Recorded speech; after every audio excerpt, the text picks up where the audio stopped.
Undercover work. We've all seen it on TV. Is it real?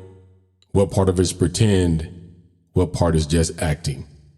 When you spend 12 years of your life doing exactly that, and you end up making the largest bust in New York history, is it possible that you've been under too long? Join me as I talk with author and ex-undercover police officer, Billy the Liquor Guy, on this episode of True Crimes and Authors. Welcome to True Crime and Authors Podcast, where we bring two passions together. The show that gives new meaning to the old adage, truth is stranger than fiction. Here's your host, David McClam. What's going on, everybody, and welcome to another episode of True Crime and Authors. Of course, I'm your man, David McClam. Hey, if you guys haven't done so already, make sure you follow us on all of our social medias. One link to a link tree in the show notes will get you every link that you need. All right, well, if you're looking at your calendars, have been following the show, you know it is time for another author interview. I have a good one for you today. He is a retired undercover agent. He was a part of the largest alcohol, drugs, and firearms takedown in New York history. He is the author of Under Too Long. Please welcome Billy the Liquor Guy. Billy, what's going on? How you doing, bud? Good to talk to you again, and we'll see what if you stump me today. No. Well, it is an honor and privilege to have you here. We'll pick your brains about a couple of things. You got it. You wrote this fabulous book by way of Genius Publishing. So you're another one of my Genius Publishing authors. Yes. Under Too Long. So this is detailing the investigation that you did, 12 years, which is 12 years just on this one case? No, David, it was various cases. The quick story is just I usually tell people, my home office was in the World Trade Center. When the towers went down, my agency, even not for at least 6 months, we lost all our bosses, our directors, deputy directors. But as soon as the towers went down, I did volunteer for a terrorism task force. Fast forward about 6 months later, when we got our directors and stuff, they went through resumes and they saw mine was quite interesting. Other than me deemed unsupervisable, they saw that I was a pretty good street investigator. And I did not know what they're looking for. So they called me down. They were looking to set up sting operations, and I had owned a bar, so they figured I'd be good to try to sell illegal liquor and other various products to the criminal element. And then when I was interviewed by my director, Mr. Stanton, who's very prominent in the book, he's a great guy, let me go do what I do. He saw that he goes, listen, I heard a rumor that your grandfather was in the mafia. I go, yes, he was. So he goes, are you pretty familiar with that? I go, yes, sir. I said, basically, I grew up my grandfather lived in a house, so there was a lot of interesting occurrences. So he goes, you're going to undercover school. They sent me to undercover school because I got the gift of gab and throw the bull pretty good and pretty good salesman. Between doing the bar business and selling my illegal products, I just escalated into the much deeper world of the criminal world, meaning drugs, guns, bombs, human trafficking. I got hired as a hitman, so not to give it all away, but I blossomed after the undercover school, and it's just, a lot of funny stories, but one was undercover school was the first day I'm there. I'm looking around and I'm kind of, don't look like a cop, heavy guy, older guy. And I kind of dressed kind of sloppily for the first day undercover school. And the instructor, whatever you want to call him, was walking around the room. They selected 40 people throughout the state. So I'm looking around and there's 39 other people that khaki pants, loafers, monogram shirts or whatever. I'm going, okay, this is not me. But, anyways, the instructor's looking around, walking around. And sure enough, he stops in front of me and he goes, did you think what you were going to wear today or did you just pick it off the floor? Because I had wind pants, torn T-shirt. No, actually, your mother dressed me when I left the house this morning. And so Billy the Liquor Guy was born. I thought, okay, that was a short career. But he goes, there's an undercover for you. And a couple guys behind me, high and tight, as I call them. They go like they're built. They got short haircuts and different stuff. And the guy behind me goes, so we got to dress like a slob? He goes, well, no. You dress like you do, you're going to get shot. He's going to get the job done. So from that, I just knew I was in the right environment for me. Now, is it usually that quick in your career to go to an undercover agent, or just because of what they were seeing in you, they feel like you can get the job done? Well, the boss, my director that came in, Tom Stanton, prior to that, he was big on sting operations, the way to catch the criminals, set up stuff, make the environment inviting, and if you got someone that could pull it off. So after, I'll tell you the truth, he interviewed about at least a dozen people in the agency, and he just said, "No, you're going."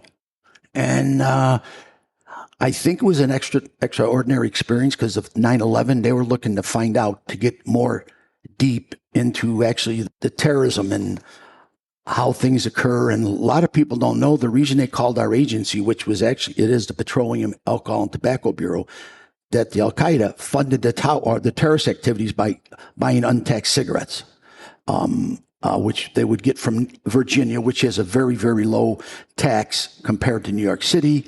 I mean, they can make 10 times the amount of profit. So they were getting in there. So we set up various stores, warehouses in the Virginia area. And we had some Arabs working for us as confidential informants.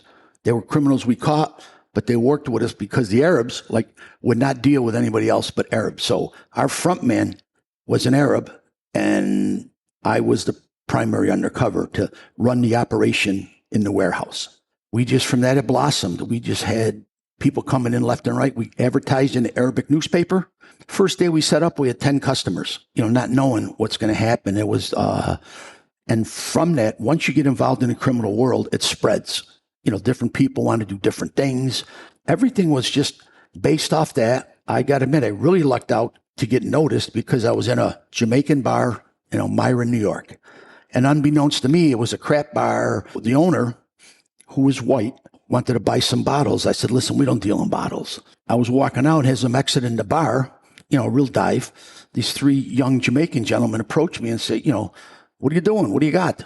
And so I just showed them, and it turned out, unbeknownst to me, the one gentleman I was talking to was the drug kingpin in the southern tier of New York State. We hit it off, we bonded, and it's definitely in the book. I had no idea who I was talking to, but I sold some products to them, and 3 o'clock in the morning, I get a call from my director, Tom Stanton. "Were you in a bar in Elmira, New York?" "Yes." He goes, "Well, listen, you got to meet me in Albany because basically this bar was being observed by the New York State Narcotics Task Force. And they saw this heavyset guy getting along with all these Jamaicans and make some sales." And the quick story is they had 3 undercover agents thrown out on their ass in the last 4 or 5 months. So I met with the Attorney General, who was Andrew Cuomo at the time, a whole bunch of bigwigs, thinking I was pretty good at the job. They wanted to know, how the hell did you get to talk to these guys and look like you're longtime friends? I said, "Well, I have a product to sell. I'm a BSer, and I own the bar, so I could talk the game." So right then, the Attorney General said, "You're working for me now." And that's where my career really started. They set me up with stuff, vehicles, manpower, surveillance equipment I never even could imagine. Billy the Liquor Guy grew to where he bought bombs from a white supremacist, bought a lot of drugs, got hired as a hitman, all sorts of stuff.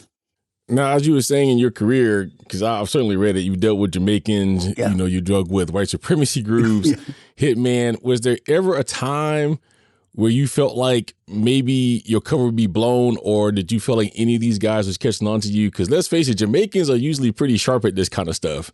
They don't trust anybody. So That is correct. But I usually take one step, normally because I had some product they wanted. And he asked me, because Jamaicans like to drink a certain type of drink.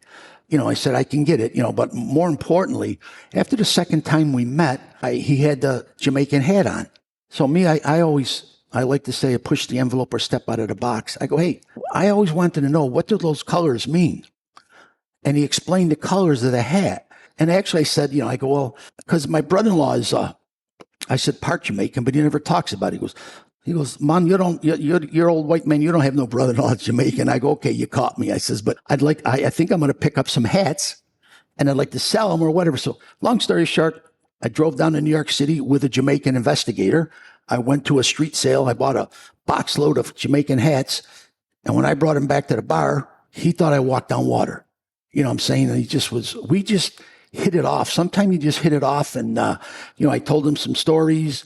He told me, and so much that, he started calling me his brother from another mother. I went to his daughter's christening, went to his nephew's funeral, who was shot. And he really accepted me in the community.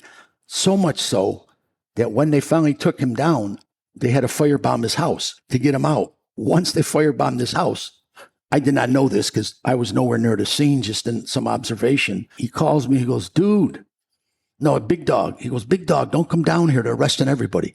Well, I want to tell you, I felt like crap, really, because I was always halfway a criminal anyways. I knew, a lot of people are put in a situation, so be it by the grace of God. Double J, he was running the streets since he was 12 years old. No really father figure, no situation. So he turned to something, how to feed his family. Not defending it, just explaining it.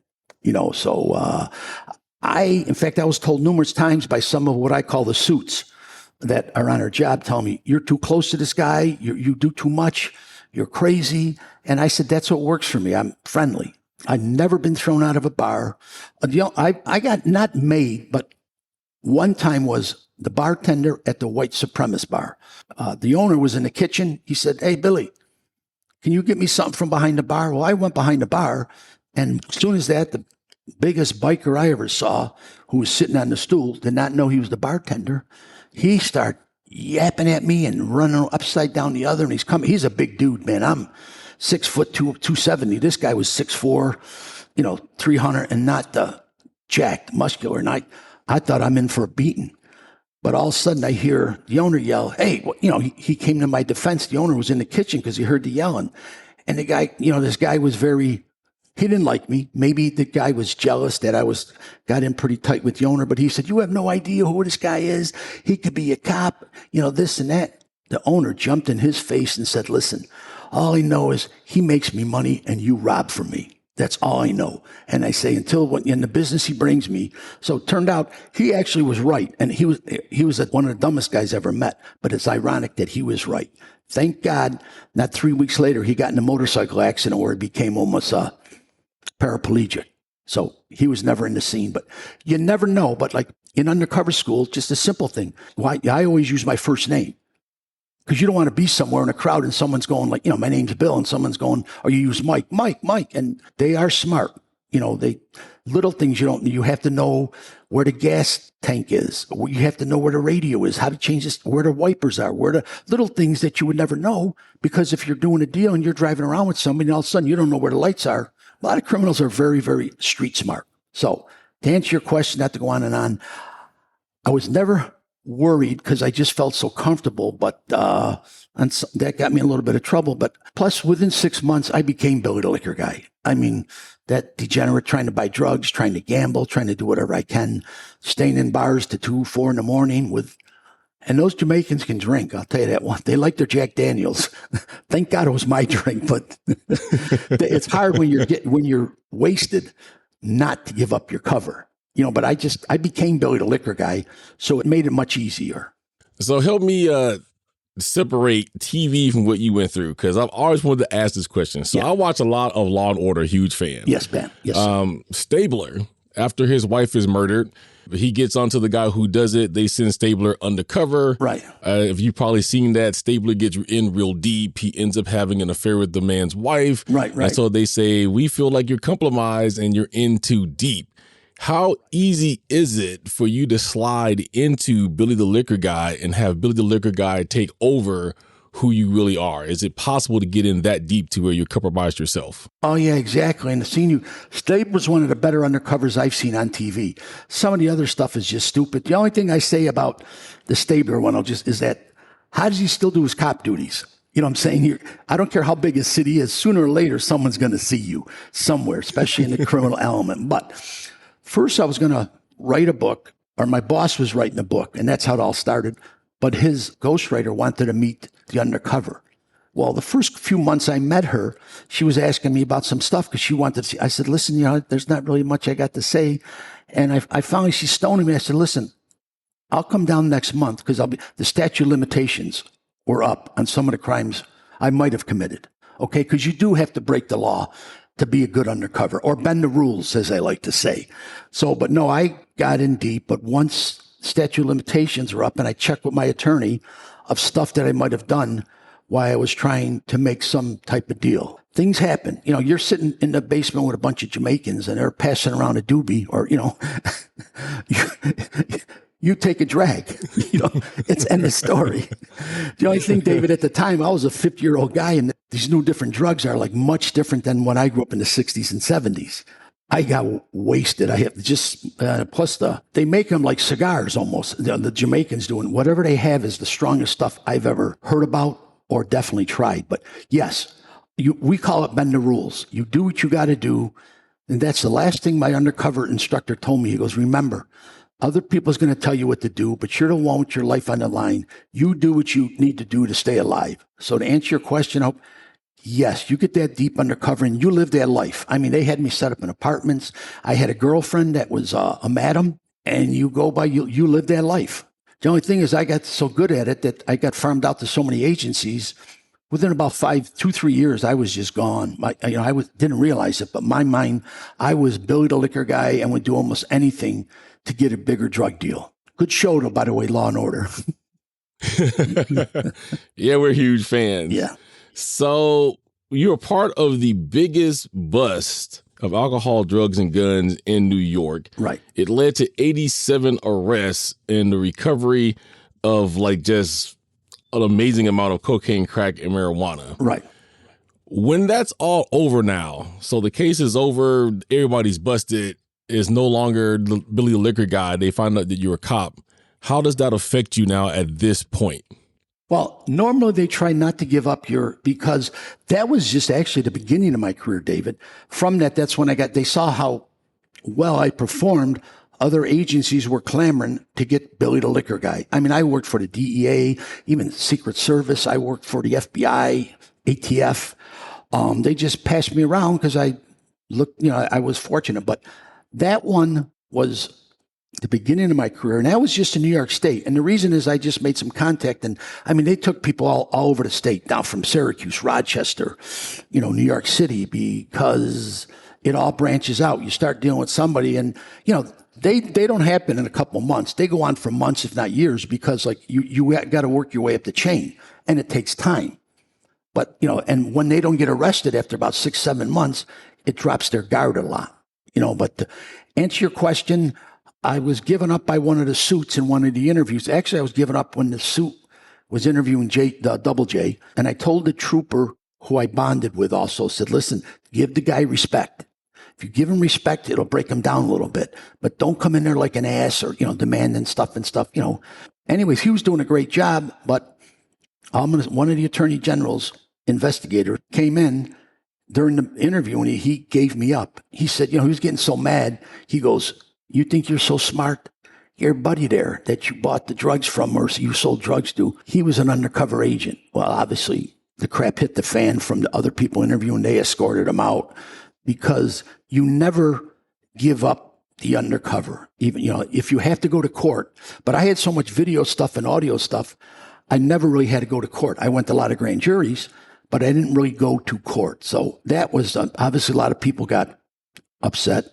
The attorney general was apologetic, but he didn't do it. But to answer your question the best, sometimes I ramble, is I did not know I was going to go into that many cases, but they never give you up. In fact, I've probably been arrested 50 times. When they do the takedown sometime, especially with the cigarettes, when they raid the warehouse, I get arrested and I get taken away. And I've actually, I sit in a cell with some of these idiots. And I said, someone's getting killed. I said, I've been doing this. Someone's getting killed, because they thought I was with the mafia.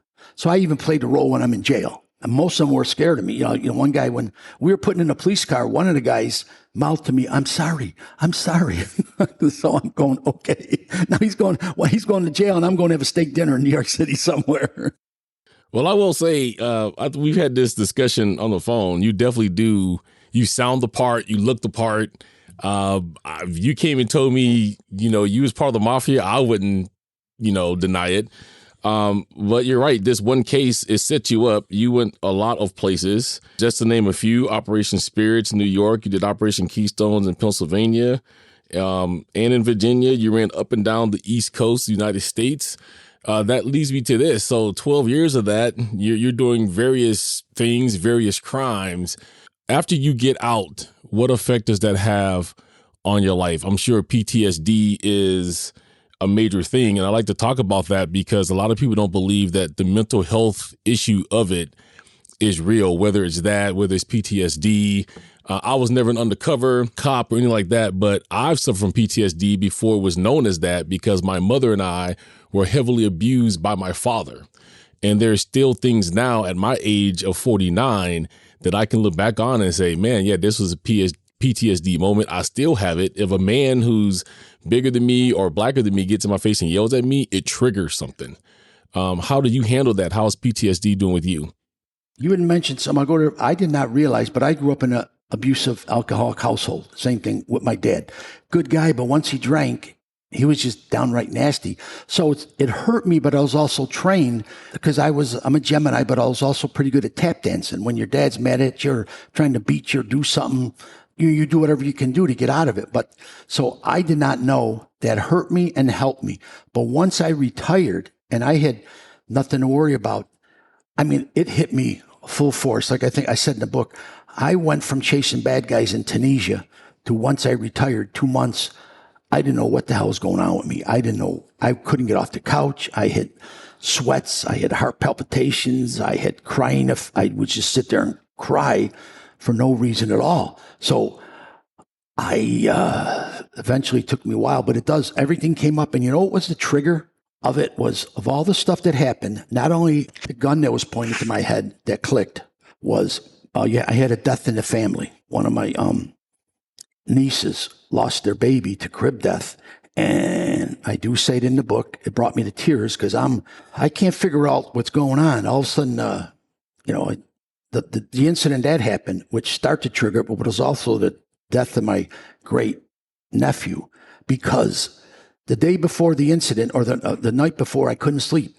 I was going to do a little small drug buy. In fact, I was just observing. I was helping other people train other undercovers, show, because I was getting done. And all of a sudden the situation got bad. I didn't watch my six. It was all my fault. The guy came up and put a gun to my head and it clicked. Well, I was shaken by that, but I was so far gone.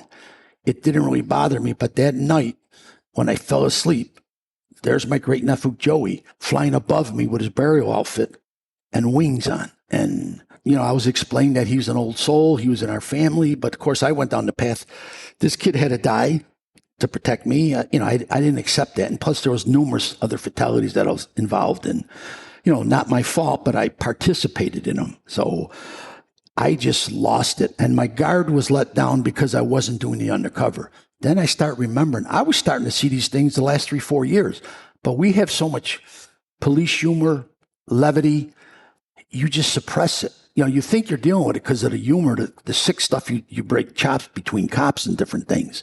Like you come upon an accident that there's fatalities and you go, wow, that must have hurt. It's just how you're wrapped in that life. But everything, what I learned after I went to see a psychiatrist, that I just suppressed all that stuff and it just came out. And his explanation was, your mind's like a rubber band. 9/11, the fatalities, the gun, you're on a stressful job, every minute of the day. He said that it can only take so much and you just snap. And it was a nightmare, guy. It was my first 3-4 years. I didn't give a shit if I lived or died once I retired. I really didn't. In fact, I begged God a couple times, just take me. Don't let my family go through this stuff. Because a fly would come in the house and I'd go into a panic attack. I bought kilos of coke. I went to Tunisia to chase bad guys. I portrayed myself as a hitman, and a fly comes in the house and I go into like hysterics. So it's a horrible, nasty disease. And, I talk to some PTS groups and I just say, hey, don't take this lightly. This stuff builds on you. I said, I've heard of more guys that, ate a gun or did different things. In fact, I'm working on my second book, by the way, because I could talk more about the PTSD. And I'm going, wow. I tell people, I said, listen, when I talk to some of the guys that have PTSD, as either one-on-one or just volunteer. No, I stop at different police agencies and I just see if, and most of them, the superiors want me to do it. Well, I had one where, in fact, I dealt with my really first idiot because we just happened to bring up the George Floyd incident. And I told him that was wrong, obviously wrong. They should go to jail. And this cop, or I should say the CO, was trying to defend him. And we went at it pretty good. But I said, but during that, he said, you're not a real cop. That's trans. I said, listen, I don't know who you work for, but I've never seen that takedown or securing or arrest in anybody. So, but this guy was such a horse's ass that I actually told the chief, I said, listen, you got an issue with this guy. He's got too much anger. But how I got into the other PTSD people that wanted to listen to me, I'd walk in and say, hey, how we doing today, guys? I said, listen, I had some issues. And I felt they're saying, oh, here's another old fat white guy. Cop's going to tell us his stories. So I just talked friendly. I said, hey, who's had a bad few weeks? Who the job is horrible? Raise your hand. I said, how many just feel they're worthless and they're not doing anything? Everyone raises their hand. I go, so who's tried to commit suicide? I'm the only one that raises my hand. That gets their attention, Dave. I said, I'm a tough old guy, but this thing is nasty. Just recently, I can talk about it, about the suicide attempt, and you just don't care no more. But between drugs, drugs from a psychiatrist, groups, legal drugs, and family, and actually, we probably talked on the phone, but I said, I was starting to see the psychiatrist, and I was not getting better after a year. You have to experiment with some drugs because you just need to get the right mixture. And I was getting pretty depressed. He goes, listen, Billy, why don't you write what bothers you? Make a journal. So after 3 visits, he looked at me and goes, this ain't a journal. This is a book. It's the life you led. You got to tell the story. And the therapy, writing the book, was excellent therapy. Because it made me, and now, I wake up every morning happy, look forward to the day, and, I look over my back a lot, but and people ask, well, why do you do this? I go, because it's important to me. The people ask me, you married? I go, no. They go, you have a family? No. I said, but then, I met some groups, so, how did your family deal with it? I go, that's the reason I have no family. And I stick to that story. It's nasty, and I feel bad for you, dude. Everyone is affected by PTSD, and most people have it, like you said, and don't realize it. Well, let me tell you this, because I've read, I always look into the people that come on the show. I look at various comments that's been made about the book. I do that because I know what my own opinions are, and I either want to combat that or agree. I don't know how many comments you've read, but I will tell you this. This book, Under Too Long, is doing wonders for the PTSD community. Actually, to the point to where if someone who suffers from that has not read it, they should, for this reason. A veteran in the beginning of your book left a comment. And as you know, the most lives that we lose from PTSD is from veterans that's been in war. Yes. They, like you said, they eat guns, they kill themselves by pills, they just don't feel like they can move on. I think a big part of that is because there is not a lot of books or people with your stature that's going out saying, this is my life, this is how it went, I suffer from PTSD, let's discuss that. From being someone that's went through counseling, I often tell this story. My mother put me in counseling when I was younger because I had anger problems because of what my dad did to me. And I went to this one group, and there was like 12 of us. And the doctor or psychologist comes in and they're like, well, let's talk today. And we all took our chairs and turned around. And the reason for that is because she says, why did you guys turn around? And we say, okay, well, have you ever been abused? Well, no. Has your dad ever hit you? No. Then what qualifies you to be here? Well, I went to college and I got this degree. But see, that's the point. You went to college to tell me how I feel, but you don't know exactly what it is like to be in this skin. So my people here, all of us, we've been through that. So we can turn and talk to each other and counsel ourselves. Exactly. So you should do, if you haven't, I know you've been on several shows, you should keep doing that. Reach out to the veterans groups. I'm sure you have, because I do believe from some of the comments that I've read that your book has saved people from killing themselves. I hope so. It's all, and tell you the truth, I have so much respect for, in fact, in the second book, which I only agreed to because we had some issues with, Genius Publishing has been great. But some of the stuff they wanted to address, I'll say more of the excitement. And because I was a novice, they didn't want to really go into the PTSD stuff that much. So, and the reason I'm writing the second book is to promote the PTSD more and how you can live with it. It's still there. You just have to live with it and learn how to deal with it. Yeah, you got to just be persistent, and you got to have a little toughness just to say, but what I have so much respect for the vets, because everyone in my family has served but me. Just for whatever reason, it just worked out. Basically, I wanted to join the Marines, and my dad said, "You join, I'll break both your legs." Because my brother everyone was in the service, and we've had our fatalities, and our, people have died, family members. So, but anyways, the first group I went to with the psychiatrist set up, and I knew it was mostly for vets. David, I didn't want to go. I didn't feel like I belonged there, because these guys have seen everything, and I went there. I was literally shaken. And I went in, this gentleman came up to me with the coffee. He goes, "So where were you?" I go, "Listen, guys, I don't think I belong here. I just worked undercover for 12 years. And he looks at me, he goes, "Don't matter what you did. He goes, of course, he wanted to know about the cases. There's anything I heard about. And they accepted me from day one that I was, as I say, just a cop. And it was even that this gentleman, Tennille's reading a chapter I wrote about this guy, Deke, who I was down in the Carolinas on a little book tour, and long story short, I wired up with this guy, and we got to be good friends. He's hooked me up with John Gilstreet, James Devers, some big time authors, and I've conversed with them about doing something. But more importantly, I said, "Listen, dude, I don't, I'm embarrassed." He was a special ops guy. In fact, he introduced me to some SEAL team members, and I said, "Guys, I don't even belong at this table." And Deke said, "I don't care if you fight the battle in the jungle on concrete. We're all brothers, because you've seen some crap." They're just so receptive, and all they're looking for is somebody to listen. And you hit the nail on the head, someone to talk to that's been there, not someone to preach from a book. You know what I'm saying? So you hit the nail on the head, that one, buddy.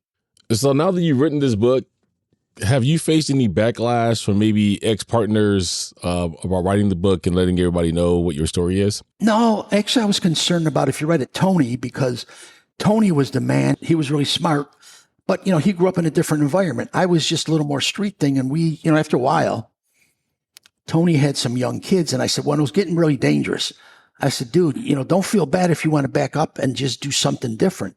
And I said, "My kids are all grown, and I really don't give a shit." I said, I'll be honest, but Tony was kept me in line. But no, he was the only one I was concerned about, because some people said, well, that guy Tony didn't want to do. So, no, he was there for everything I wanted to do. And I'd rather have him, in the background as like my backup, because he could read the situation, know if someone's going to go down. I had one or two guys complain. I had one guy specifically, won't even name that, I didn't write enough about him.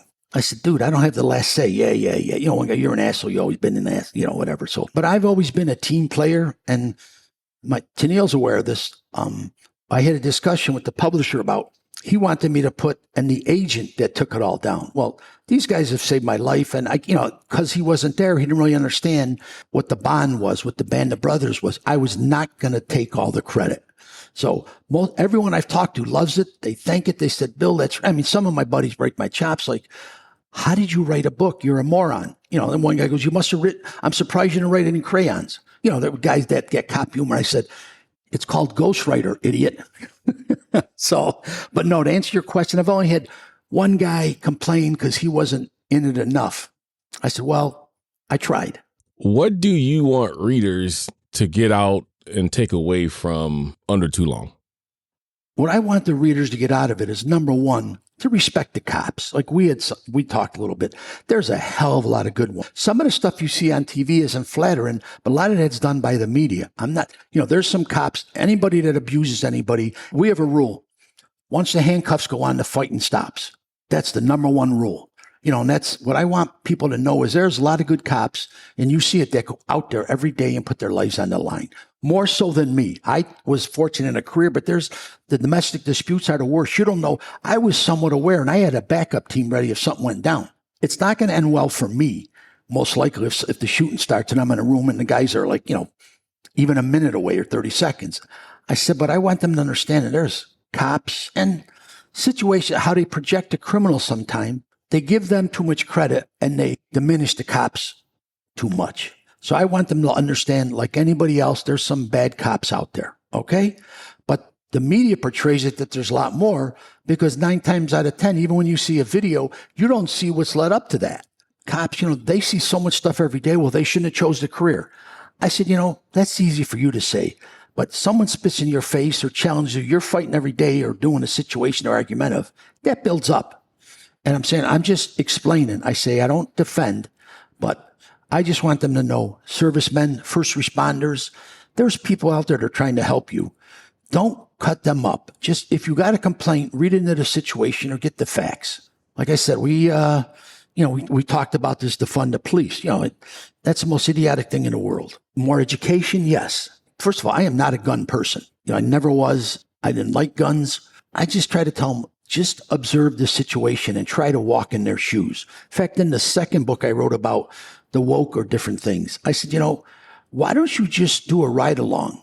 See what cops go through from. In fact, I'll be honest, when I was in New York City and I was working in, the inner city or Harlem, we had all these council person or stuff blaming the cops for everything that's going wrong. So I went out there and invited them all that. I said, why don't you come and ride when I'm working at midnights or, even I'm doing undercover. I said, why don't you come and observe what we do?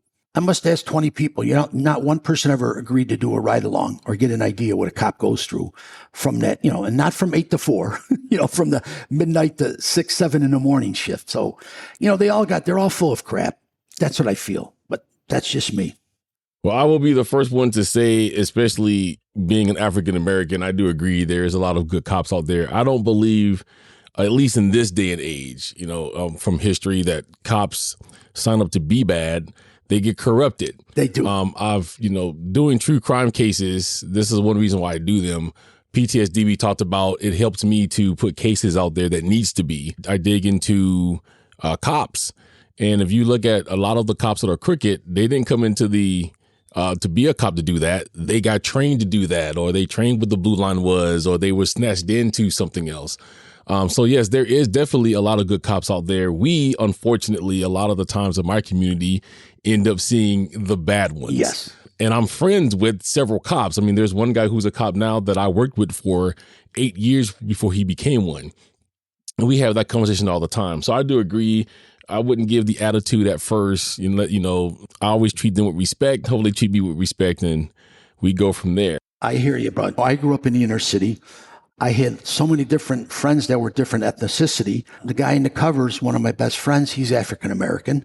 I was fortunate because I grew up with people of different ethnicity. Myself and my Chad, the guy in the cover, who's African American. We break chops sometimes, and he said, in fact, I'm a ball breaker. I just wanted to see the reaction that we stayed at my house, which he referred to as a white bread neighborhood. You know what I'm saying? So I said, hey, let's see what my neighbors say. So 6:30 in the morning with his purple jams, I had him walk my dog around the neighborhood. He said, dude, the looks I got walking your dog around the neighborhood was exceptional. But more importantly, we were talking about it one day, and he was bringing me back from an undercover detail. He was dressed in a suit and stuff, and I got, ripped t-shirt on, sneakers, unkept hair, wind pants. And he goes, okay, smart guy, come on. Went to a high-end men's clothing store, and Chad could dress. He was into looking good. And I got, like I said, that outfit on. They followed him around the store. I was like, are you kidding me? Again, because I was within the African-American community, I was shocked. I got to admit, I said, what the hell? There is, what the problem is? There's few people out there like that, but there's some that are lost souls. I'm sorry to say, I've lost some friends. I said, dude, this ain't going to work out. Not even anything with my grandson, just their views start changing.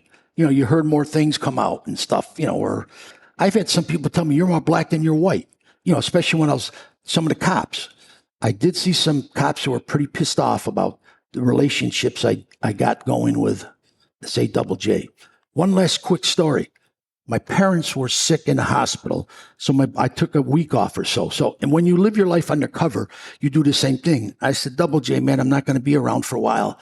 My parents are pretty sick. They're getting operations, so he said, okay, dude, let me know if you need anything. I told some of my fellow cop guys, that I was going to be, out of the mix. As I said, I told some of the suits. When I got back in, how many of the suits asked me how my parents were? None. First person asked me was Double J. You know what I'm saying? Like I said, when they arrested him, I cried. I don't mind, you know what I'm saying? He became a friend of mine, just that, yes, he was a drug dealer. You know how many cops hear this now are probably going to want to take me in the back room?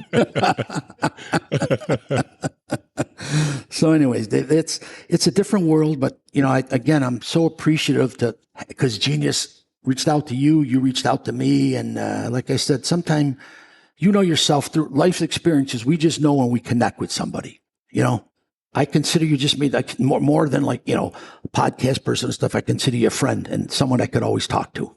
Yeah, absolutely. That's been the biggest reward from doing this podcast, is because I've met so many of you guys. LaDonna Humphrey's another one. We talked for 5 minutes and we became instant buddies. And I feel the same way with, we talked for about 45 minutes. Right. And I was at work. I didn't want to hang up the phone. I was driving to my next location. Right. So definitely, man, anytime, beyond this that you want to talk, reach out. I'm sure we'll be doing a lot of talking going here in the future. Well, I'm getting out there soon, but I don't, because I got some things coming up in California. I feel I'll get a hold of you first, but I would like nothing to do lunch or have a cup of coffee, buddy. Absolutely. All right. That sounds good. Usually at this point, I ask what's next in the pipeline. We kind of already know. So you're already writing a second book. How is that going? And when do you think that will be published? Genius has been good with me. My goal was to be done with all my rough draft and have my ghostwriters reading some of my chapters as we speak. But I want to be done by November 1st of writing. And but the thing that I put off for so long was the PTSD chapters. I cannot do them. In fact, I asked Tennille, I said, I might need help with this, because I start breaking down. But I've gotten through it with some happy pills and some Jack Daniels. I got through it a little bit, so, but I've been reaching out back and forth, but until when I got COVID, I was sitting at 17 chapters, because I was busy traveling the country, selling the book, living at large, having a ball. And I didn't write for months, but since I had COVID, I got over 30 chapters done. So that's been good. So I'm back on schedule, but the book I'm excited about, again, if it happens, I'm a big, fan of it's nothing till it's something, but Genius Publishing, they, did an audio for me, and that's where actually Leah, the editor, started it. She goes, I love listening to your voice. She goes, you sound just like you stepped out of the stage of The Sopranos. I said, well, until you hear your voice, you don't know. But my next goal is I'm getting out to California to talk to some producers about, because my boss, Tom Stanton, he did a book called The Good Muslim. He has a screenplay. I have a producer. I forgot, Haverstraw. He produced the thing with Tom Hanks, Mr. Rogers movie. Okay, if anybody remembers that. But that's on his desk. Right now, we're trying to get a deal done with either Apple or Netflix or somebody with kind of a joint of The Good Muslim and Billy the Liquor Guy.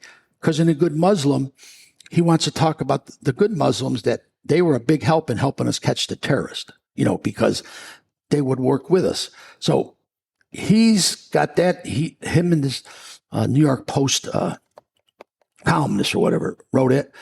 But as fortunate was, they want to use the undercover, Billy the Liquor Guy, because I was fortunate to have, as they say, most of the excitement. But we got a coordinated effort that we're going to look into, and I still do my speaking engagements. And like I said, you got any groups I want to talk to, Zoom or even, I will be glad to do so. Finish the book, enjoy my life for a while, and see if anything pops up with a movie deal. So we'll see. Well, we certainly hope that happens, because I think this book would be excellent as a movie, and I'm sure whatever else you have coming up would be great. So in closing, what would you like to say to your readers and fans out there? Read the book, enjoy it, just give them more appreciation about what cops do, the danger they do put themselves in, but it's not so much the danger. It's a tough job. Simple. You're walking down the street, you see a cop car, just say, hey, I thank you for your service. That means so much to them. The guy could be a horse's ass. I say there's about 95% of good cops. Maybe I'm a little easy with that, but like anything else, but you look at any career, just talk to a cop for 2 minutes. And you could figure out if you got any, whether he's a horse's ass or he's just a real person. So, just say, I appreciate your service, and just understand, don't character assassinate somebody before you get to really know them or have some type of idea what they're about. Just appreciate your law enforcement, and that's it. And the bad ones, turn in. Blow them in. The bad ones, blow them in. Well, Billy, I thank you for coming on the show today. It has been enlightening, and I'm honored that you were here. And I'm sure we'll be talking a lot more going down the pipeline. So thank you for coming on. Thank you. You have a good day, buddy. You too. All right, guys, that was Billy the Liquor Guy. His book, Under Too Long, is available right now at Genius Publishing. You can also get it in audio form at Amazon, as well as in Kindle form if you read digitally at Amazon as well. Let's go out and show him some support. Get this book, PTSD Survivors. This is the book you need to read. It is saving lives out there. All right, guys, hope you guys are all being safe. And as always, remember these 3 things. Always be humble. A little love and compassion can go a long way. And this is the podcast where 2 passions come together as one.